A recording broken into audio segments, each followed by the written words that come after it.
میرا ایک دوست تھا حاجی صاحب، ایک بیٹا تھا اس کا.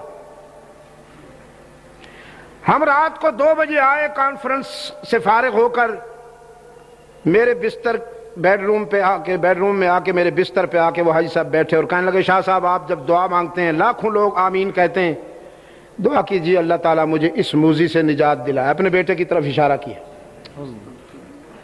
میں نے کہا حاجی صاحب تیرا ایک تو بیٹا ہے. اب اس کی آنکھوں سے اتنے موٹے موٹے آنسو. کہتا ہے میں نے اس ملعون کو مانگنے کے لیے 3 عمرے کی اور ملتزم میں جا کر ملتزم میں غلاف کو کعبہ کو پکڑ کر میں نے رب العالمین سے کہا یا اللہ تو نے چیونٹیوں کو بھی بچے دیے ہیں، پرندوں کو بھی بچے دیے ہیں، سمندر کی مچھلیوں کو بھی بچے دیے ہیں، ایک مجھے بھی دے دے. میں نے کہا یہ بیسک مسنگ ہے تیری حاجی صاحب کہ تو نے